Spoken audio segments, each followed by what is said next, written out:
An officer stopped an ordinary teenager on a quiet street and began to openly abuse him. He didn't believe a word he said, especially when he calmly told him who his father was. But as the black SUV pulled up, the expression on the cop's face changed forever. Subscribe and tell me where you're watching this video from. The sun hung low on the horizon, casting long, golden shadows across the rural two-lane highway that stretched like a ribbon through the outskirts of Spring Hollow, Texas. It was the kind of town where neighbors still waved from their porches, and school football games could be heard on Friday nights from 5 blocks away. Yet, despite its slow charm and gentle facade, the world here was no more innocent than anywhere else. It had its pride, its suspicions, its boundaries, spoken and unspoken. 15-year-old Ryan Norris walked along the shoulder of the road, his backpack slung over one shoulder, a water bottle in one hand, the other tucked into the pocket of his hoodie. His feet carried the familiar ache of hard-earned training, the soles of his sneakers worn from hours of repetition on the dojo's wooden floors. He'd just left the small martial arts studio a mile or so outside of town, a modest converted barn with mats, mirrors, and a creaky locker room that always smelled faintly of liniment and dust. He liked walking home after training. It gave him time to think, to decompress, to let the teachings of the day settle into his muscles and mind. Ryan's pace was steady, neither hurried nor slow. His head was held high, posture straight, as he had been taught. Posture isn't just about fighting, his father had told him once. It's about presence. About showing the world that you're grounded, calm, and not easily shaken. He took that seriously, even when no one was watching, maybe especially then. The breeze picked up, rustling the dry grass at the roadside. Ryan adjusted the strap on his shoulder. The training had been intense. Circuit drills, kata, and sparring that left a bruise blooming just beneath his cheekbone. He didn't mind. The bruise meant he'd learned something. He preferred pain with a purpose to the kind that came without reason. The hum of an approaching car reached his ears, low and steady. He didn't look back at first. Vehicles passed all the time, but as the sound grew closer and then began to slow, the way it crawled rather than drove, something stirred at the base of his spine. He glanced over his shoulder. A black and white cruiser, standard local patrol, the kind you see parked outside gas stations or crawling through school zones. It slowed to a crawl beside him, the driver's side window already rolling down. Ryan took a breath. He stopped walking and turned toward the vehicle, careful not to appear startled or defensive. He pulled the earbuds from his ears. Not that there had been any music playing, not tonight. He preferred silence on nights like these. "Hey, buddy," came the voice from the window, casual but not warm. "Hold up a second." Ryan didn't bristle. He didn't roll his eyes or argue. He had heard the stories, more than stories really. Experiences passed down like family heirlooms among kids who looked like him, even if he wasn't quite like them. The lesson was the same. Stay calm, stay polite, stay alive. He nodded once. "Yes, sir?" The officer behind the wheel was young, maybe late 20s. Crew cut, mirrored sunglasses pushed up on his head despite the setting sun. His name badge read B. Marshall. His expression was that of a man used to being obeyed, but tonight it was colored with something more. Curiosity, maybe boredom, maybe suspicion. "You live around here?" Marshall asked, his gaze drifting over Ryan's hoodie, his bruised face, and then to the backpack. "Yes, sir. I'm walking home from karate practice." The word karate seemed to hang in the air, almost silly in the mouth of someone who didn't know its weight. Marshall quirked an eyebrow. "Is that right?" he asked. "You got some ID?" "I don't have a license yet," Ryan replied evenly, "but I have a school ID in my bag." He started to reach slowly toward the zipper of his backpack, moving with the kind of exaggerated care that one learns from watching too many videos of things going wrong. But even that wasn't fast enough. "Keep your hands where I can see them," Marshall snapped, his hand drifting toward his belt, toward his sidearm. Ryan froze, fingers inches from the bag. His heart thudded once, hard, but he didn't let the fear show. He slowly lifted his hands, palms out. "It's in the front pocket, sir," he said calmly. Marshall exhaled through his nose, as if annoyed that he had to be the responsible one. He got out of the cruiser, boots crunching the gravel, and circled around to stand in front of Ryan. He was taller than the boy, but only just. Close up, he examined Ryan with narrowed eyes, as if the boy were a puzzle that had to be solved by force. "What's in the bag?" "Just school stuff. My G, gloves, a bottle of water." "Go ahead," Marshall said. Slowly. Ryan set the bag down on the gravel shoulder and unzipped it. Inside, his white training gi, still damp with sweat, fingerless sparring gloves, a bottle of water half drunk, a pair of sneakers. He moved slowly, methodically, laying each item out. Marshall watched like a hawk, eyes flicking over each item. There was no cause for alarm, no weapons, no drugs, just a kid's sports gear. Still, the officer didn't step back. "You got parents at home?" he asked. "Yes, sir. My mom's probably home now." "What about your dad?" The question came with an edge, a curl at the corner of Marshall's mouth that wasn't quite a smile. It wasn't curiosity. It was a jab in the ribs. "He's working," Ryan said. "What does he do?" Ryan hesitated. "Not long. Just enough." "He's a combat instructor, retired military." "Oh, yeah?" Marshall stepped closer. "And what's his name?" Ryan looked him in the eye. "Chuck Norris." It wasn't a boast, it wasn't smug, it was just an answer, as calmly delivered as the others. But it had the opposite effect. Marshall stared at him for a beat. Then he laughed. Not the kind of laugh people share, the kind you throw like a stone. "You're serious?" he said. "That's rich, kid. Chuck Norris, like the movies? Walker? Texas Ranger?" Ryan didn't move. He didn't flinch. He'd seen this reaction before, from kids, from adults, from teachers and strangers. He was used to it. "You expect me to believe you're Chuck Norris's kid?" Marshall chuckled again. "Where's your cowboy hat?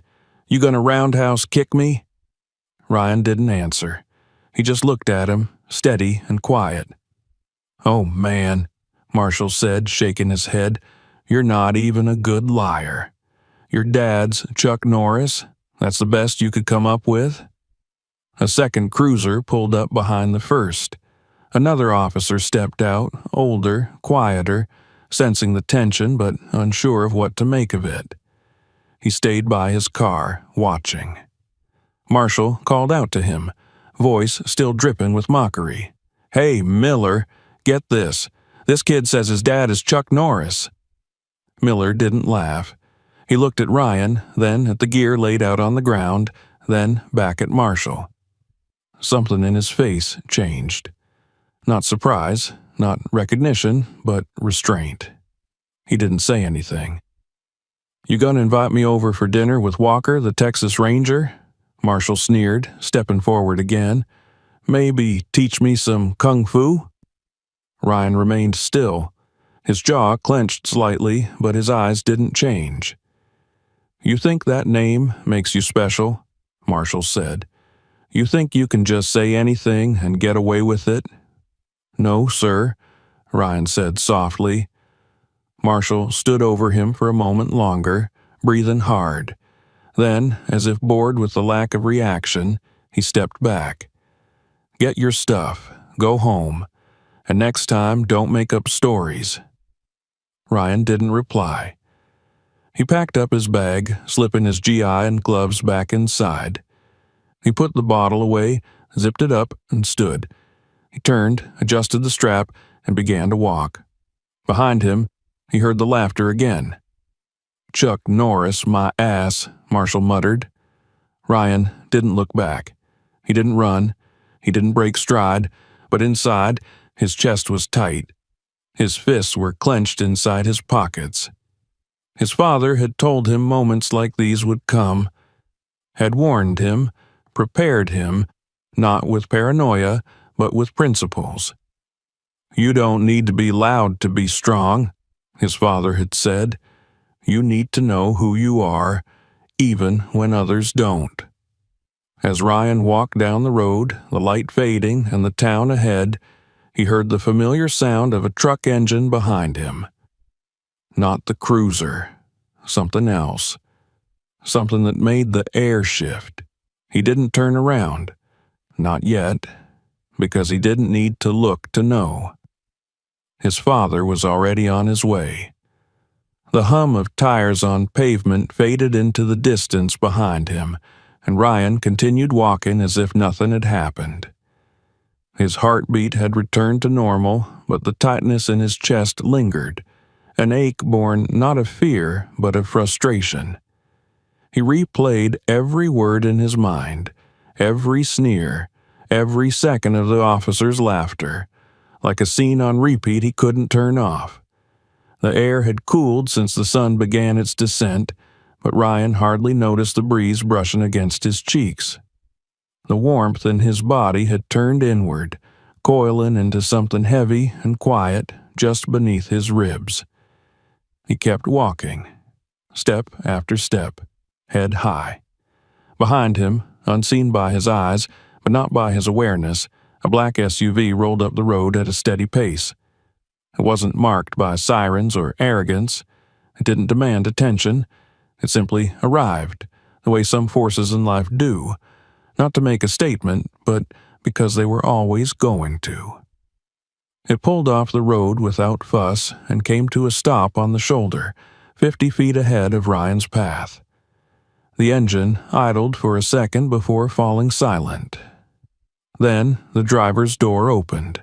Ryan saw the door swing out from the corner of his eye, but he didn't stop walking. He knew the vehicle, knew the rhythm of the engine and the way the tires sounded over gravel. His steps slowed naturally, the way they might when approaching someone you know is waiting. He didn't rush, didn't break stride. The SUV wasn't there to rescue him.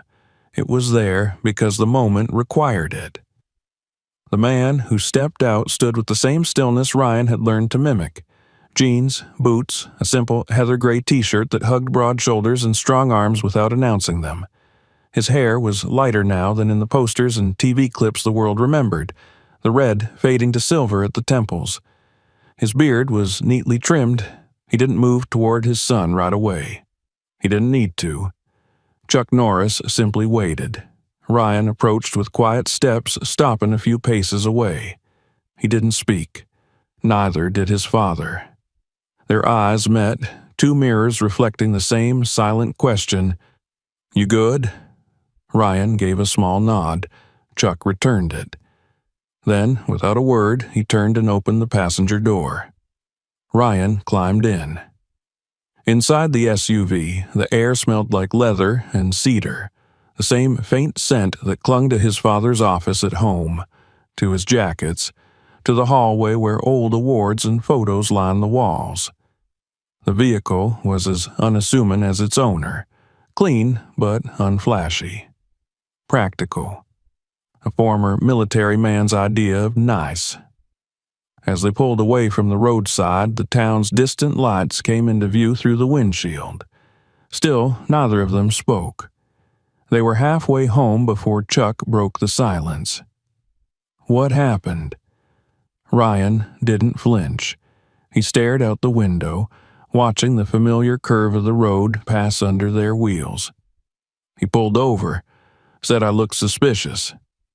Chuck's hands remained steady on the wheel. Did you give him attitude? No, I answered his questions, told him I was walking home from practice. A pause. He asked who my dad was. Chuck glanced at him, then looked back to the road. And you told him? I did. Another pause. He laughed, Ryan added after a moment. Mocked me, made jokes in front of another cop. People were watching. Chuck said nothing for a while. His silence wasn't distant. It was considering, like a craftsman inspecting damage before choosing the right tool. At a stoplight, he finally turned to his son. You okay? Ryan nodded. You stayed calm? Yes, sir. That's all that matters. They drove the rest of the way home in silence. When they pulled into the driveway, the porch light was on, casting a warm glow on the siding of their modest house.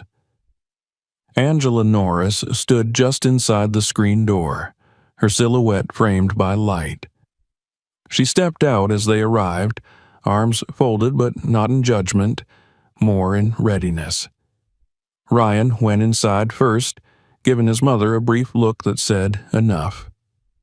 Chuck lingered outside a moment, watching the shadows settle in the trees at the end of the street, then followed. That night, after dinner was cleared and the house had quieted, Chuck sat in his home office. The room was small, with clean lines and dark wood furniture. The walls held a few framed photos, his early days in martial arts competitions, behind-the-scenes shots from film sets, a candid of him holding a much younger Ryan on his shoulders in a field of sunflowers. Notably absent were the more performative images the world associated with him. No over-the-top poses, no posters from his most meme-worthy roles. This room wasn't about legend, it was about reality. He leaned back in his chair, fingers steepled, gaze resting not on the computer screen in front of him, but beyond it. He was thinking, not in the way men think about simple solutions, but in the way trained minds think about threats, consequences, and calculated responses. Angela entered without knocking. She didn't need to. He told me what happened, she said quietly. Chuck nodded once. Angela crossed her arms, but this time there was heat in her posture. He was mocked, Chuck. That cop humiliated him on the side of the road, called him a liar. I know. You know he held it together, right? I do. He didn't flinch. He didn't lash out. He kept control.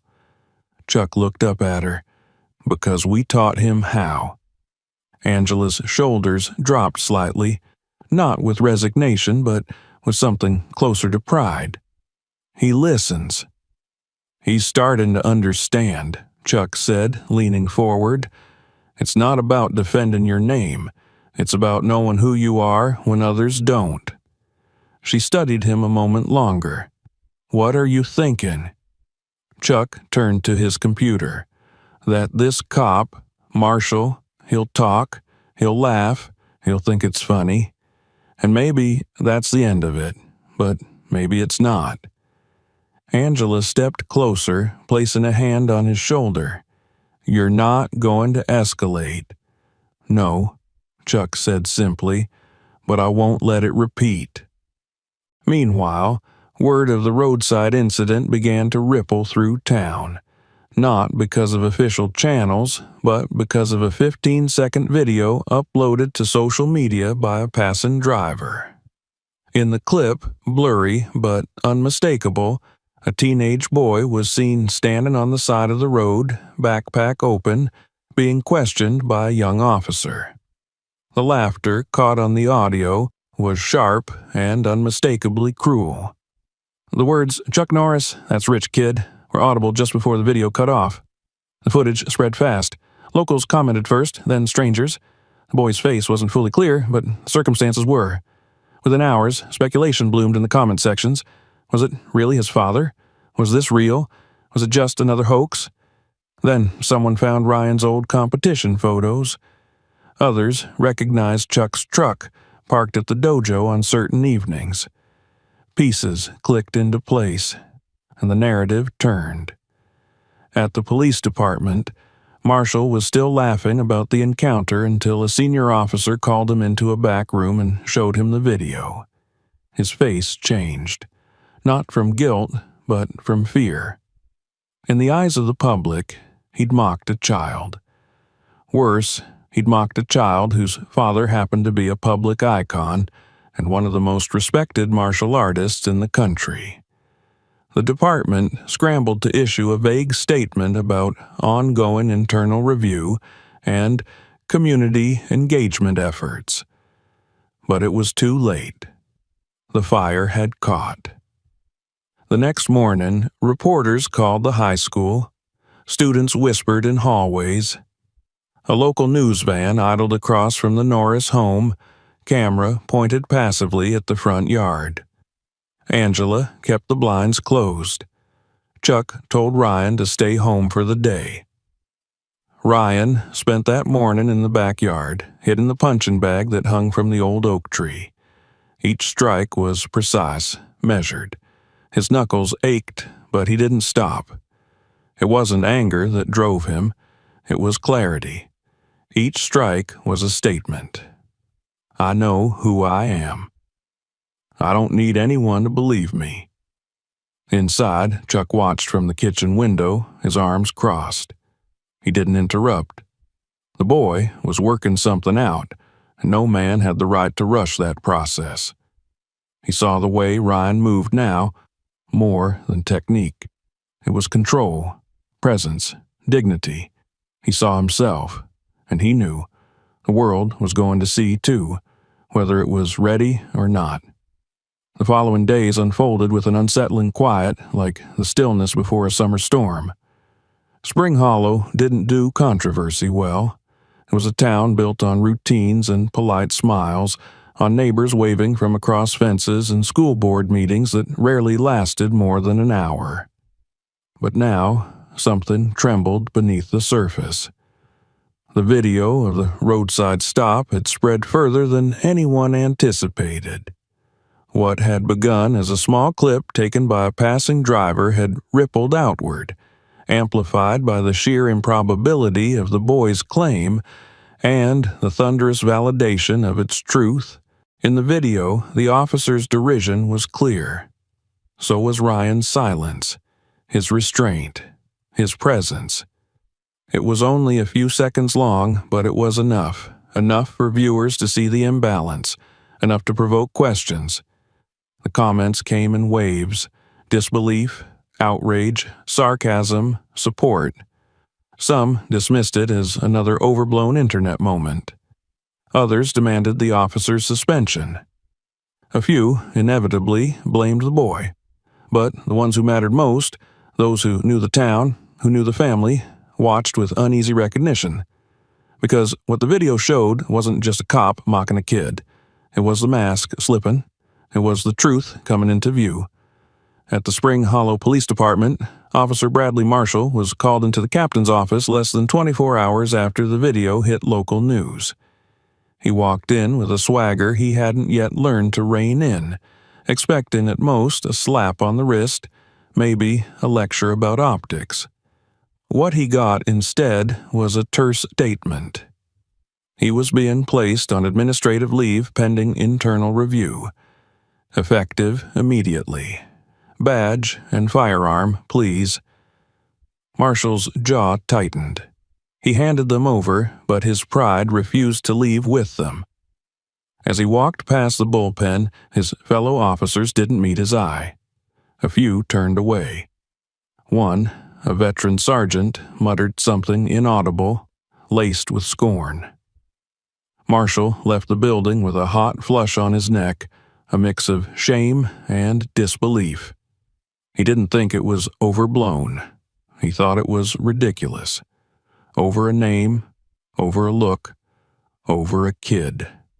Meanwhile, in the Norris household, the mood remained measured, controlled. The storm had arrived, but no one inside was panicking.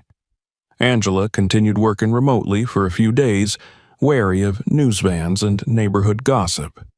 Chuck kept a low profile. He answered no calls from reporters. He gave no statements. He did not go live on Instagram or issue videos demanding justice. That wasn't his way. He understood better than most that noise fades quickly, but presence, that lingers. Ryan spent most of his time in the backyard, training, reading, thinking. He went nowhere alone, not out of fear, but discipline. He remained still amid the whirl of commentary, the classmates whispering his name down hallways, the offers from talk shows and viral content creators who wanted to hear his side. He said no, politely, firmly. This wasn't a spectacle to him. It wasn't a moment to capitalize on. It was something more personal. It was about control. But not everyone stayed silent. 3 days after the video went viral, Chuck agreed to a private meeting with the principal and superintendent of Ryan's high school. The conversation was brief, direct. They were not asking for appearances or statements. They simply wanted to know what could be done to ensure Ryan felt safe and supported. Chuck appreciated the gesture, but as he made clear, his son wasn't afraid. "He doesn't need protection," Chuck said. "He needs dignity."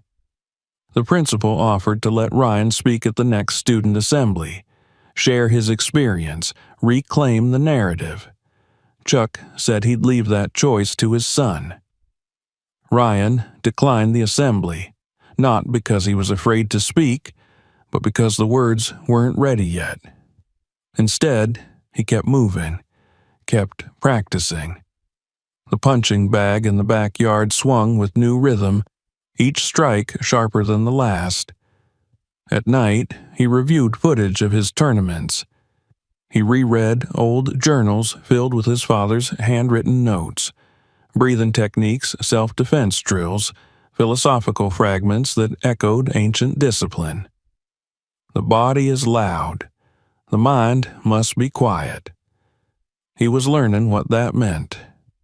And slowly, change began to creep into the town. Subtle at first. Mr. Delgado, the owner of the neighborhood hardware store, who'd once stared a bit too long when Ryan walked in alone, now greeted him by name. Mrs. Pritchard, who ran the front desk at the local clinic, stopped Angela to say she'd seen the video. That it had made her think. That maybe the world wasn't as safe for boys like Ryan as she'd thought. Angela had smiled, grateful but wary. Words were easy. Understanding took more. The dojo where Ryan trained had never been particularly busy. A few regulars, kids with too much energy, adults looking for a hobby. But now, new students began trickling in. Teenagers who'd never considered martial arts before. Younger kids accompanied by nervous parents who watched with quiet admiration. Ryan didn't say much to them. He didn't have to. His presence spoke louder than lectures. One afternoon, as he finished a set of kata under the watchful eye of Sensei Inoue, a younger boy approached him. 11, maybe 12, eyes wide, mouth uncertain. "You're him," the boy said, "from the video." Ryan didn't reply. He nodded. "My dad says you're a hero," the boy added. Ryan shook his head. "I'm not." The boy frowned.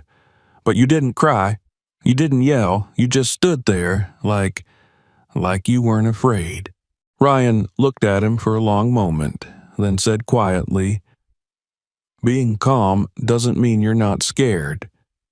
It means you don't let fear decide who you are." The boy didn't fully understand, but he nodded anyway. The next day, he returned for class. And the next. Back at home, Chuck and Angela spoke little about the growing storm. They didn't need to. Angela managed the practicals, calls from school, emails from concerned parents, meetings with local organizers. Chuck managed the message, or rather the lack of one.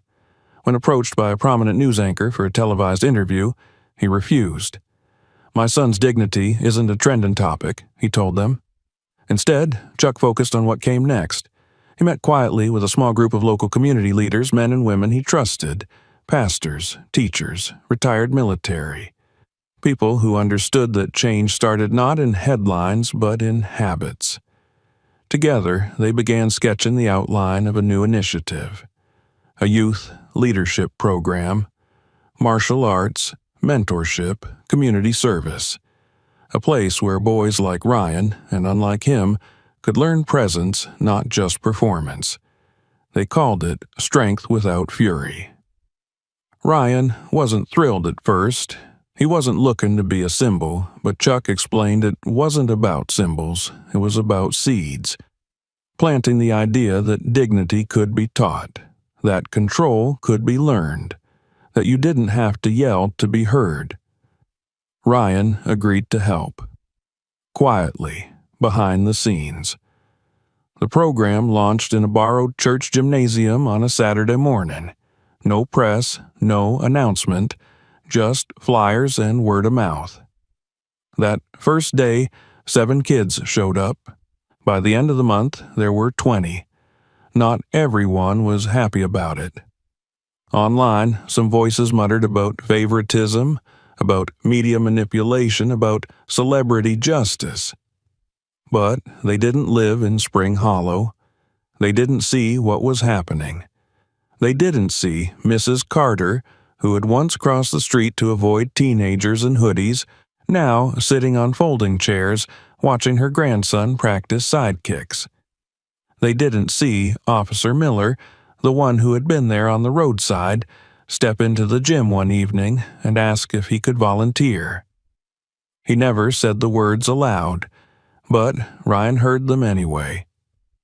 One evening, as the sun fell behind the oaks and the gym began to empty, Chuck stood by the door, arms crossed, watching his son finish a set of forms with 3 younger boys.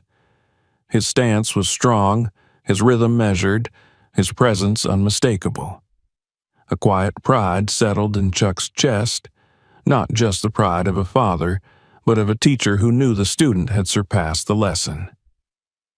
Angela approached with a water bottle and a knowing look.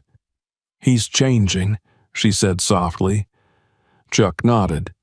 "He's becoming who he already was." She looked at him. "You taught him that." Chuck shook his head. He listened. "That's harder." In the corner, Ryan helped one of the boys adjust his belt, his voice low and patient. The boy beamed. In that small moment, without cameras, without hashtags, without headlines, something stronger than anger passed between them. It was respect. Earned, lived, shared. And somewhere, across town, in a 1-bedroom apartment above a pawn shop, Bradley Marshall sat on a torn couch, watching the footage of the gym on local news. The sound turned low. He held a beer in one hand, his badge still locked in the drawer beside the television. The look on his face was not rage. It was confusion. Disbelief. The quiet realization that something had shifted, not just in public opinion, but in him. He hadn't lost to a name. He'd lost to presence. And it burned.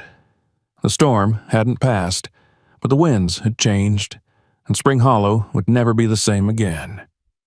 The gym lights buzzed faintly above Ryan's head, casting a soft white glow across the worn wooden floor. It was Saturday morning, and already the room echoed with the rhythmic thuds of padded feet meeting mat, soft grunts of effort, and the occasional barked instruction from one of the assistant instructors. Ryan stood near the center of the room, guiding a pair of younger students through a sequence of footwork drills. He moved slowly, deliberately, watching their form, offering quiet corrections. He wasn't the center of attention, nor did he want to be, but his presence was felt, even when he said little. Over the past month, Strength Without Fury had transformed from a whispered experiment into something more tangible. What had started as a small gathering of curious kids and cautious parents had become a regular, structured program. Word spread quickly, but not in the way of viral trends or news clips. It spread the way trust did, in living rooms at church functions over coffee in quiet kitchens. Parents who had seen the video of Ryan's roadside stop now brought their sons and daughters to learn under the same boy who had stood there with composure and silence. They didn't come because of Chuck. They came because of Ryan.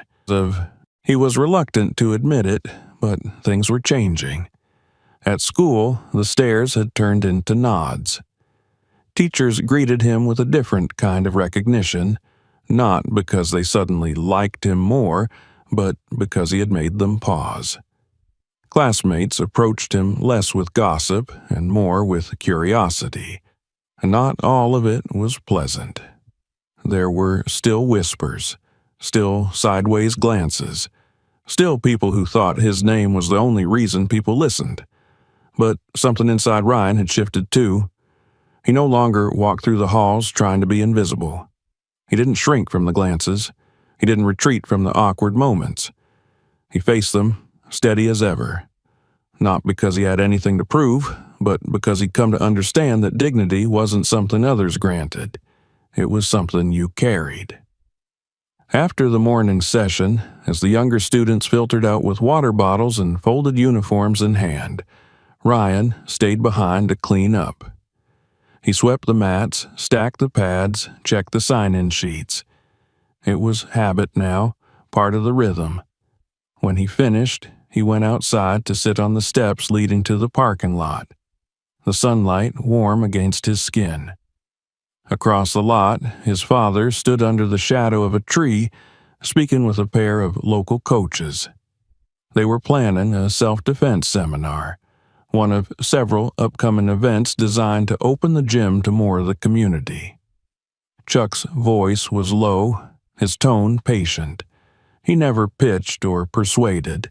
He just explained. And more often than not, people listened. As Ryan watched, a familiar figure approached from the side. It was a boy from his school, Dayon Waller. Dayon had been in his math class last year, sat near the back, rarely spoke unless called on. They hadn't talked much beyond group projects and casual nods in the hallway, but what Ryan remembered most was the look Dayon had given him after the video went viral. Not mocking, not admiring, but something in between. Curious, unsettled. Now, Dayon walked up, hands in his pockets, gaze low. "Hey," he said. Ryan looked up. "Hey." Dayon hesitated. "You got a second?" Ryan nodded, motioning for him to sit. Dayon dropped onto the step beside him, not too close but not distant either. "I saw your thing," Dayon said after a moment. "That video, the cop, all of it." Ryan didn't reply right away. Dayon continued, "I used to think you were just one of those kids. Quiet 'cause you thought you were better than everybody." Ryan gave a small smile. "I'm just quiet." "Yeah, I get that now." Dayon glanced sideways at him. "I just wanted to say sorry." "For what?" "For thinking you were fake, for talking trash, for not saying anything when others did." Ryan looked at him. "Why now?" Dayon shrugged. "Because you didn't flinch, you didn't yell, you didn't swing, you just stood there. And I think that's the hardest thing to do.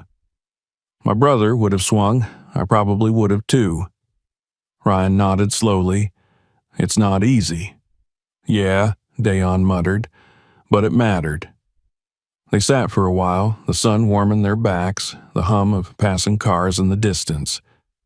Eventually, Dayon stood. "You're doing something here," he said. "That's cool." He walked off without waiting for acknowledgement. Ryan watched him go, then turned back toward the street. It wasn't the first apology he'd received. It wouldn't be the last. But each one added something, like bricks in a wall he hadn't known he was building. At home that evening, over dinner, Angela remarked how quiet the town had become. The reporters had long since packed up, Their attention shifted to newer scandals and fresher outrage. But the story had lingered in Spring Hollow, not in headlines, but in people's minds. The police department had hosted 2 town hall meetings since the incident. Officer Miller had spoken at one, offering a quiet but pointed criticism of how things were handled. Officer Marshall, on the other hand, had gone silent. He hadn't returned to the force. Rumor had it he was considering legal action, but no one had seen him in weeks. "Are you okay if he comes back?" Angela asked Ryan. Ryan paused, considering. "I don't care," he said at last. "He doesn't matter anymore." Chuck raised an eyebrow. "You sure about that?" Ryan looked at him. "Yeah, because whatever he says, whatever he thinks, it doesn't change what I did, or who I am." Angela smiled, pride and caution mingling in her eyes. The next day, Ryan was called into the school counselor's office. Mrs. Young was a well-meaning woman in her early 50s who always wore cardigans and kept peppermint candies on her desk. She offered him one before beginning. He declined. "I wanted to ask if you'd consider speaking at the next assembly," she said. Ryan blinked. "Why?" "Well," she said, "after everything that happened, a lot of students have been talking. Some feel inspired, some feel confused, some are angry. I think hearing from you might help." Ryan considered the idea. Public speaking wasn't something he enjoyed, but he understood the power of presence now, the value of being seen. Maybe he didn't need to say much. Maybe he just needed to be honest. He agreed. The day of the assembly arrived under gray skies and a thick layer of spring humidity. The gymnasium was packed. Students in folding chairs, teachers along the walls, administrators near the stage. Ryan sat off to the side, waiting as the principal introduced a few speakers, a counselor, a teacher, a coach. Then his name was called. He walked up slowly, took his place at the podium, adjusted the microphone. He didn't have a written speech, just a handful of thoughts he'd practiced in his head while shadowboxing in the mirror. "I'm not here to talk about what happened to me," he began. "You've seen the video, you've heard the jokes, you've read the comments. That part's done." He scanned the room, met a few eyes. "I'm here to talk about what you do when people don't believe you, when they think you're lying, or stupid, or trying to be something you're not." He paused. "You stay calm. You stay true. You don't let them decide who you are." More silence. "My dad taught me that strength isn't about yelling or fighting. It's about being the same person, even when someone tries to tear you down. It's about knowing you matter, even if they don't think you do." He looked out over the rows of students. Some were watching intently. Some avoided his gaze. That was okay. "So that's all I'm going to say. Don't be loud to prove something. Be solid, be steady, and keep your head up." He stepped down to scattered applause. It wasn't thunderous, but it was real. Later that week, he sat with his father on the porch steps, the sun setting behind them. "You handled that well," Chuck said. Ryan nodded. "I didn't want to lecture them." "You didn't," Chuck replied. "You showed them." Angela joined them with a pair of cold drinks. "You know," she said, "you've got the start of something here." "I don't want to be anyone's symbol," Ryan muttered. "You're not," Chuck said. "You're a reminder. And that's even more important." The next morning, as Ryan returned to the gym for another weekend session, he found that the class list had grown again. A few familiar names, a few surprises, and at the end of the sign-in sheet, written in slightly shaky penmanship, was one name that made him pause. D. Waller. He smiled. Change was coming. Not fast, not easy, but real. And he would meet it the only way he knew how. with control, with presence, with dignity. The wind that moved through Spring Hollow that morning was slow and warm, carrying with it the scent of early summer, fresh grass, distant grills, and the sweet, earthy perfume of bloomin' trees. In the quiet cul-de-sac where the Norris family lived, the stillness felt earned, not the silence of avoidance or fear, but of calm after a long season of noise. On the cracked basketball court in the driveway, Ryan stood at the free throw line, bouncing the ball in his hands. He exhaled softly, knees bent, shoulders loose. The ball lifted from his fingertips with the kind of grace that comes only from repetition, arcing perfectly through the hoop with a soft swish. He moved to retrieve it, then began the next sequence. Jab, step, cross. One dribble, rise, shoot. The ball kissed the backboard and dropped in. The rhythm was meditative, almost ceremonial. It was no longer about practice. It was about remembering who he was, even when no one watched. Inside the house, Chuck stood in the kitchen, 2 mugs in hand. He passed one to Angela, who was seated at the counter, scanning a list of upcoming events for Strength Without Fury. The program had grown faster than either of them had expected. The waiting list for summer enrollment stretched beyond what the facility could currently hold. Parents from neighboring counties were calling, asking if their kids could come down. Local teachers were referring students they believed needed more than what the classroom could offer. And there was Ryan, out there in the driveway, moving like a tide, quiet, steady, certain. Angela sipped her tea, then glanced out the window. They want him to speak at graduation. Chuck raised an eyebrow. The school? Angela nodded. Principal's idea. Said they've never had a sophomore be asked, but this year's different. Chuck didn't answer right away. He looked out toward the driveway. Ryan had just sunk another shot and was chasing down the rebound with patient steps.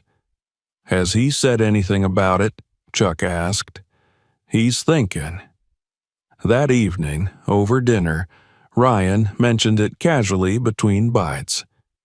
They asked if I'd say something at the ceremony. Chuck and Angela exchanged a glance, then turned their attention to him. He shrugged.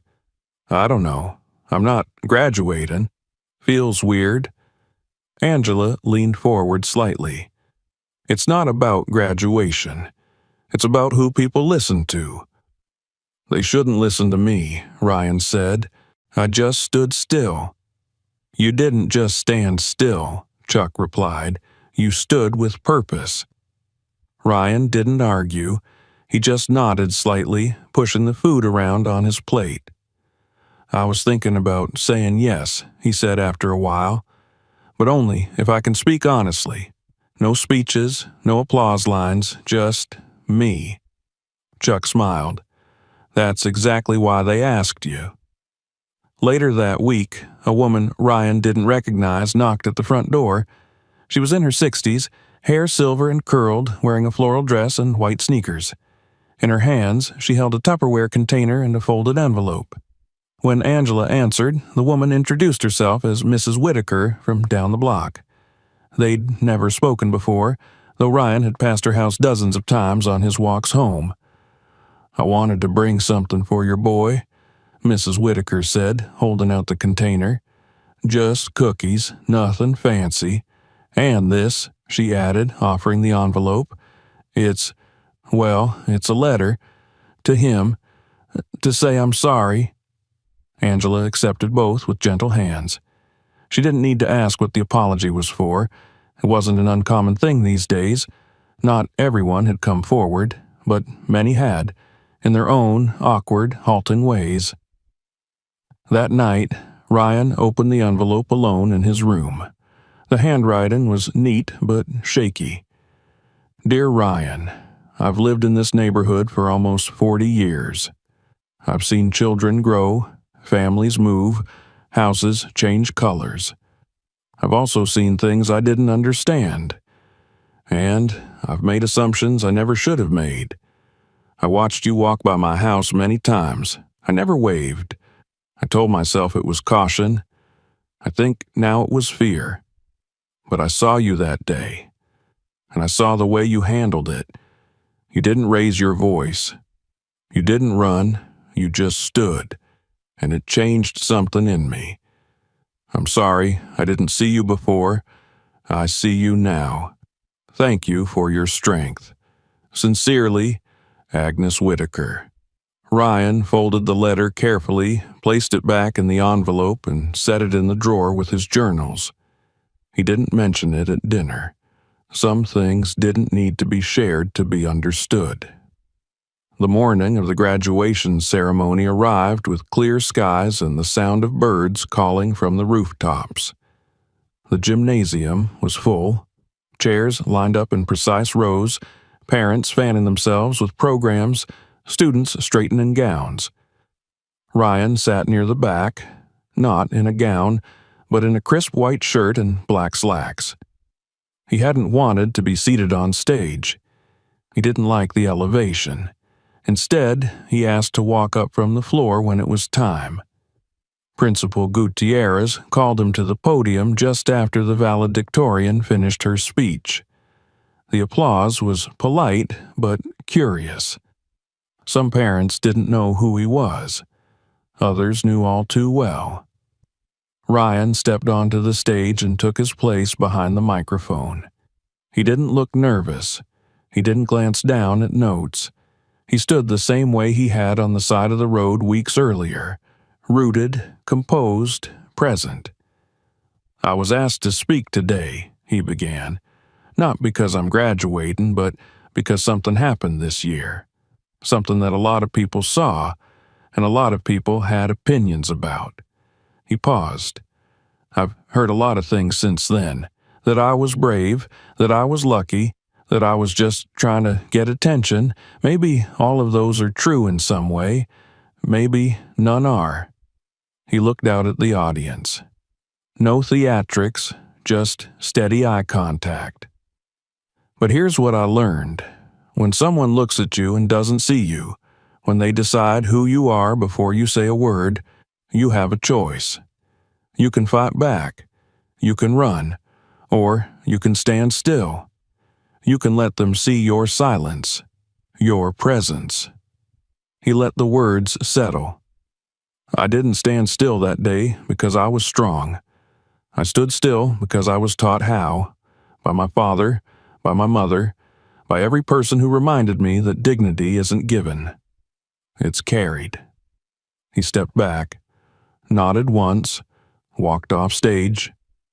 The applause that followed wasn't loud, but it was deep, resonant, earned. After the ceremony, Ryan waited outside near the oak tree by the parking lot. One by one, classmates came up to shake his hand, some awkwardly, some with real gratitude. A few parents thanked him. A younger student hugged him and ran off before he could respond. Maya Thompson, a senior on the school newspaper, snapped his photo and asked for a quote. He declined politely. I've said enough for today. That night, the Norris family gathered in the living room with pizza and sparkling water. No speeches, no fanfare. Just the three of them and the dog curled on the rug. Chuck raised his glass. To the kid who stood still. They clinked glasses.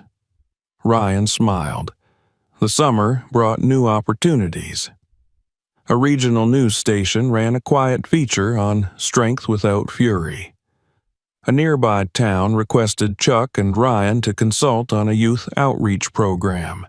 A retired general sent a personal letter to Chuck, thanking him for raising a young man who had reminded people that honor still had a place in everyday life. But the moment that meant the most came in July when an elderly man named Mr. Danielson arrived at the gym carrying a wooden box. He'd been a teacher at the local high school in the 1970s and now lived in a nearby assisted living home. I found this in my attic, he told Chuck. Thought maybe your son should see it." Inside the box was a yellow newspaper clipping from 1968. The headline read, "Local student breaks barrier at State Military Academy." The photograph showed a young black man standing stiffly in uniform, flanked by classmates. He looked proud and alone. Chuck held the photo for a long moment, then passed it to Ryan. "First steps," Mr. Danielson said, his voice rough but steady. "They always feel the hardest, but they make the next ones easier." Ryan looked at the photo again. He saw strength there. Not loud, not bold, just standing, just being. He nodded. "We'll frame it." A few days later, the photo hung in the front room of the gym next to a simple plaque.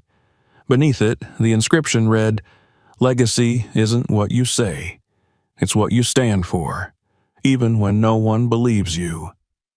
As summer deepened and new students poured into the gym, Ryan continued to teach, to train, to learn.